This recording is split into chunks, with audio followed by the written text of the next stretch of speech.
Vocês lembram da capa do John Romita Jr., que eu comentei aqui no programa tem, acho que umas 2, 3 semanas? Essa capa rendeu alguma polêmica.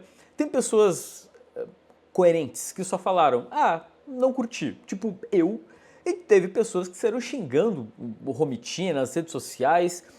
Gente, vamos lá. Essa capa é de Amazing Spider-Man 1000, que promete ser uma edição impactante, sai em setembro. Vai ter Brian Michael Bendis, sabe? Tem uma galera grande justamente para celebrar esse momento icônico. Eu já falei aqui que para mim a parte estranha da capa é o fato de que, sabe, tu tem toda uma colorização do Paulo Rivera mais realista em cima de um desenho cartunesco do John Romita Jr. Eu não achei muito legal. Assim, cara, eu tô falando tanto dessa capa que eu já tô até me acostumando. Mas num primeiro momento eu achei estranho. Inclusive, o The Beat fez uma matéria muito legal durante a semana, né? Porque, como eu falei, né, gente, virou assunto.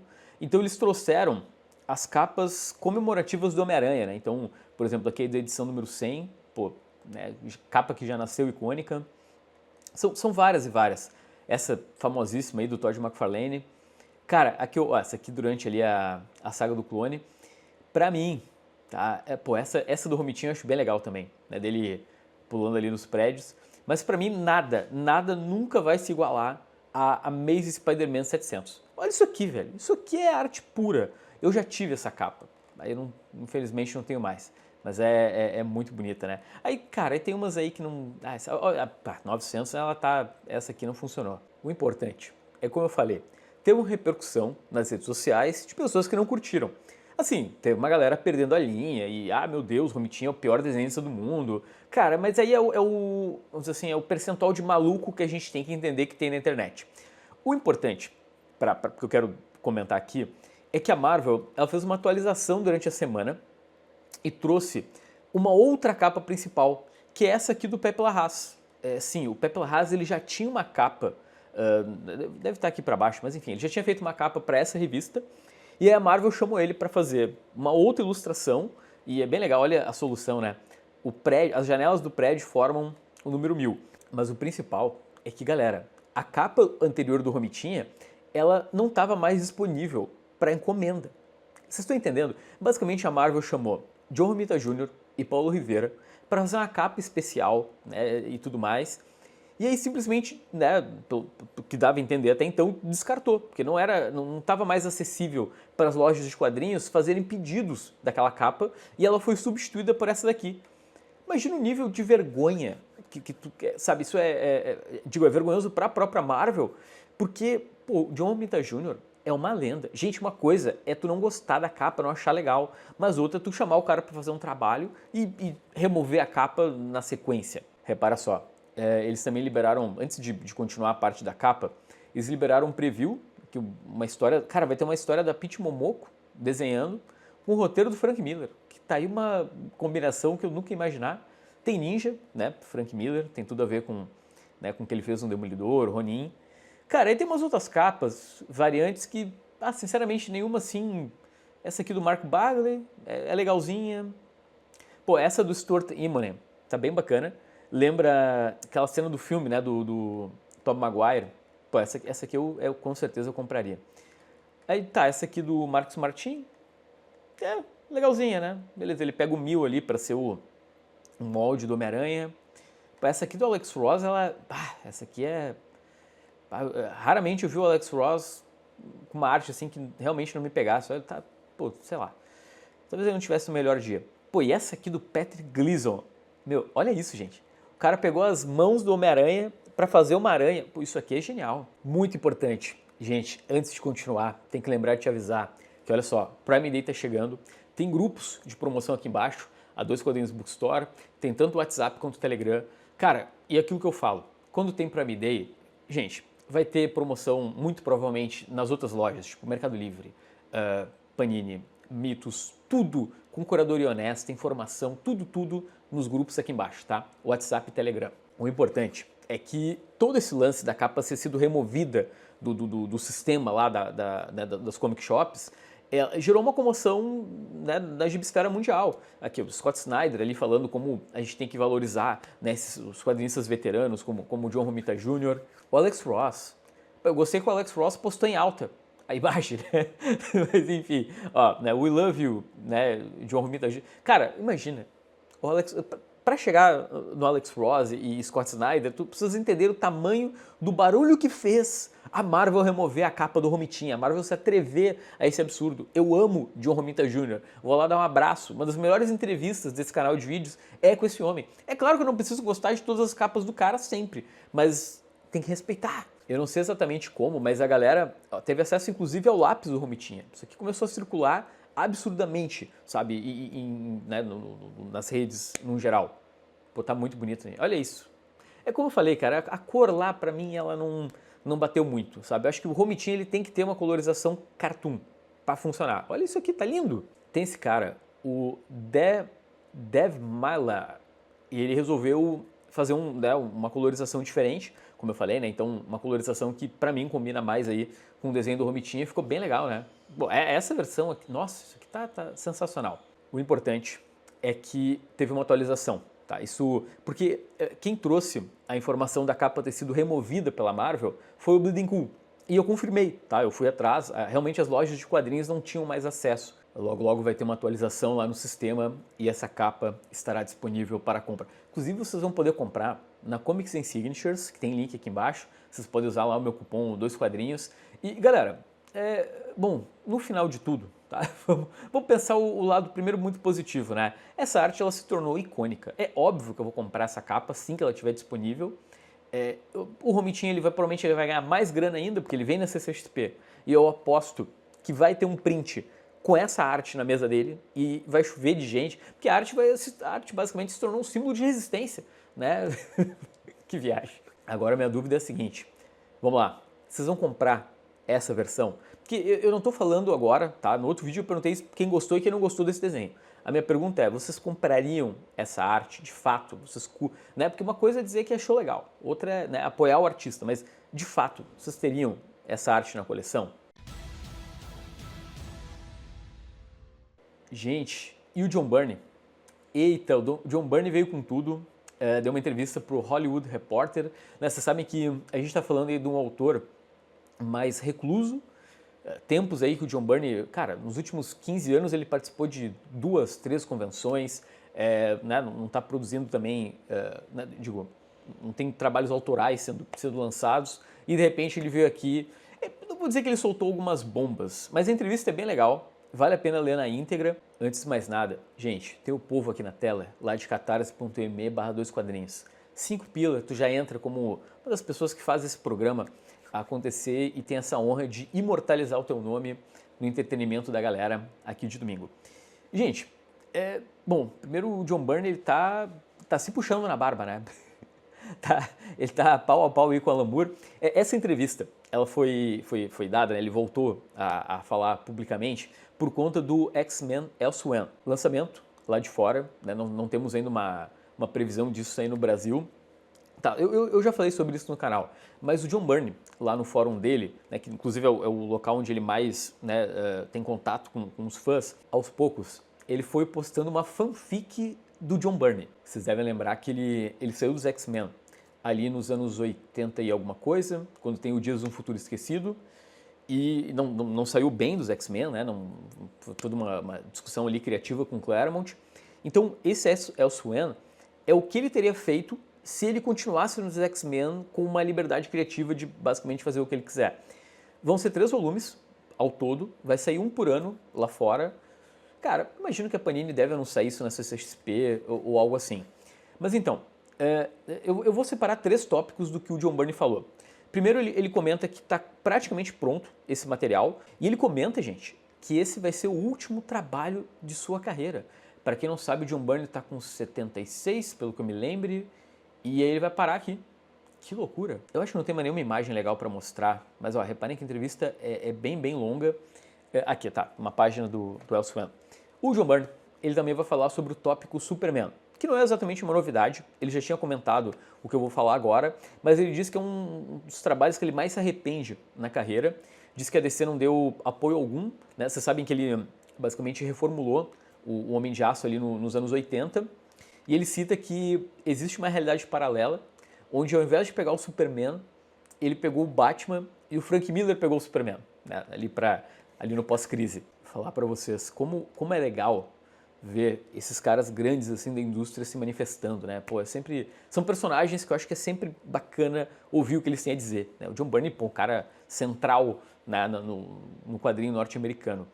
Mas então, aí ele também comenta sobre valores recebidos por artistas por adaptações para o cinema. Né? Ele comenta, inclusive, que ele está feliz, né? Ele ganhou uma grana por conta, por exemplo, da participação da Amanda Waller no universo cinematográfico da Warner.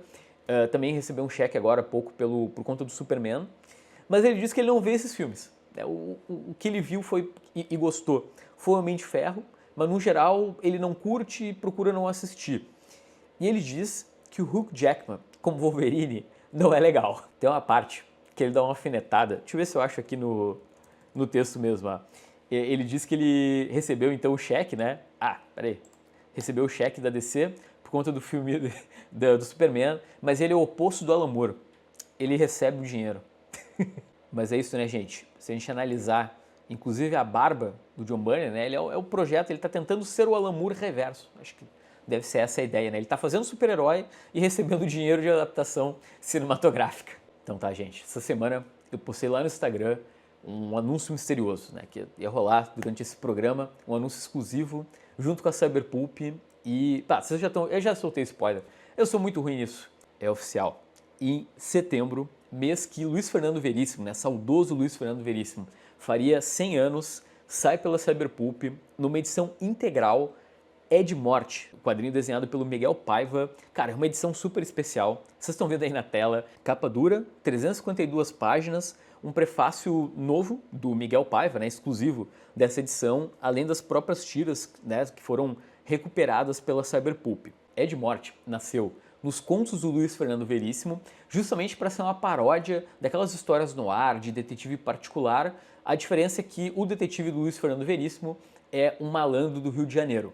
Aí nos anos 80, o Ed Morte vai parar nas tiras do jornal O Globo e, gente, o resto é história, né? Ainda virou filme com Paulo Betti, uns anos atrás teve também uma série para o Multishow, onde o Fernando Caruso protagonizou o Ed Morte. Olha aí, vamos agora para a cereja do bolo desse anúncio. Gente, com vocês, Miguel Paiva. Olá pessoal, aqui Miguel Paiva.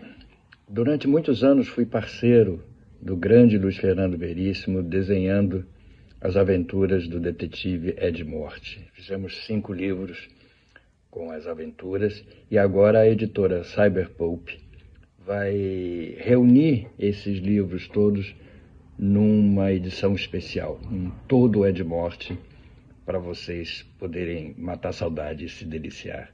Não percam esse lançamento, que é para breve, este ano ainda. Beijo para todos e até lá.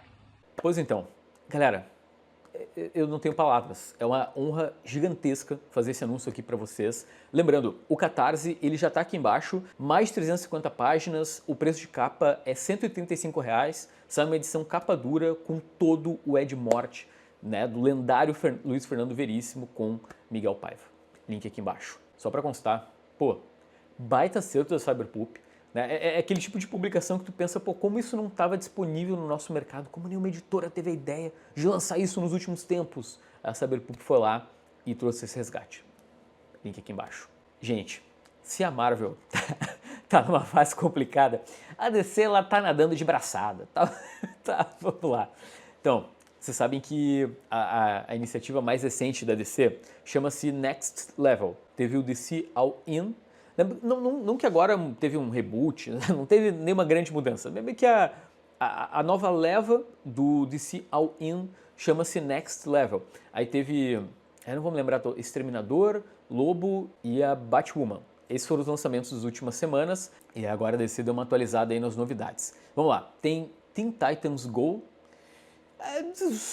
Gente, vamos lá, tem Kyle Higgins e Daniele Di Niccolo, que a gente, né, Daniele, como imagino que seja italiano, a gente nunca sabe se é um homem ou se é uma mulher. Deve ser um cara. Mas enfim, vamos lá. Tá aí na tela, talvez eu tenha passado vergonha. O importante é que temos aí uma fase do Capuz Vermelho, que aparentemente, aqui na volta, acho que são personagens novos, né? Deve ser algo meio tipo um cara responsável tentando, né, colocar ordem nos heróis novinhos. Tá, aí na sequência tem... Cara, esse anúncio aqui foi gigantesco. Legião de Super-Heróis, que, tá, a gente sabe que vai ser escrito pelo Joshua Williamson, que é meio que um operário da indústria. O que realmente deixou a galera maluca é isso aqui. Gente, o Heider Sherman vai desenhar a Legião dos Super-Heróis. É só o cara que fez Batman Padrões Sombrios, que tipo, o planeta inteiro tá comentando, fez o Absolute Mulher Maravilha, outro hit, e a boa notícia, tá, é que ele comenta que ele vai continuar trabalhando no título da Diana, tá? Ele vai fazer as duas séries em paralelo, que eu imagino que ele varie com outros artistas, né, lá na Wonder Woman. Eu acho que essa deve ser a 10ª vez que a DC lança uma nova iniciativa da Legião. E aí, o que vocês... Mas assim, tem um... Tá, não posso falar. Não posso falar. Acho que é spoiler. Mas é que a Legião tem uma questão ali envolvendo toda a parte do universo absoluto. Então, sei lá, talvez vá para esse lado e ajude, né? Porque geralmente essas séries da Legião não duram muito tempo, né? Pela popularidade da equipe. Mas talvez elas tenham um papel, né, mais importante aí, né, no futuro da DC. Cara, mas o que realmente explodiu minha cabeça é isso aqui, ó, que é o título da Patrulha do Destino. O que tem de diferente aqui? Então, Darcy Van Pogast, eu não vou saber pronunciar, é um canadense, é simplesmente o roteirista do Little Bird, que inclusive, cara, esse vídeo não é um vídeo de jabá, mas tem link aqui embaixo, tá? É um baita de um quadrinho, tá saindo pela Comic Zone, e, ok, baita roteirista. Aí tem, não, e assim, pra quem lê o Little Bird, cara, é um gibi completamente despirocado, então, pô, esse cara na Patrulha do Destino parece ser legal. E o desenho é do Nico Henishon. É o mesmo artista do Leões de Bagdá e que fez aquele Spectators com o Brian K. Vaughan, que é maravilhoso também, um baita quadrinho. Gente, sabe, é uma reunião completamente inusitada, aqui o traço do Nico, então eu realmente estou bem empolgado, só para constar. Tem também o agravante de que a proposta do gibi é maravilhosa. A Patrulha do Destino faliu, então eles têm que ser tipo heróis de aluguel. E a primeira missão é, por exemplo, salvar um gatinho numa árvore. Cara, sensacional. Vamos falar de Bad Seeds e sobre o futuro. Agora são anúncios mais relacionados ali ao título do Batman. Cara, eu fiquei feliz e triste ao mesmo tempo, tá? Porque qual é a grande notícia aqui? Sim, a partir de agosto, lá nos Estados Unidos, sai esse evento, que é o Bad Seeds, dura de agosto até outubro. Obviamente é relacionado à Era Venenosa, mas, gente, o que realmente me deixou empolgado é que a DC vai voltar com Gotham Central, sim, Gotham DPGC, né, que a Panini lançou lá num ônibus, e vai ter um Gotham General. Só que, como eu falei, né, eu fiquei feliz, mas também fiquei triste, porque são títulos que vão durar 2 edições. Tá? Eles só fazem parte, eles orbitam esse mundo ali, esse evento que é o Bad Seeds. Ah, gente, olha isso. O Gotham General é uma série, né, sobre o Hospital de Gotham. E aí a capa é uma homenagem à capa de Gotham Central, né, que é o gibi antigo. Ah, velho, aí toca no coração, não tem o que fazer. Acompanha comigo. Christopher Cantwell e Jacob Phillips fazem, então, as 2 edições do Gotham Central, enquanto o Gotham General é Greg Rucka com Rosa Ekdahl. Eu vou acompanhar, eu tô empolgado. Vamos terminar o programa com homenagens. A primeira delas é triste, a gente está falando da Marjane Satrapi, autora de Persépolis, faleceu no último dia 4 de junho e o velório foi no dia 19.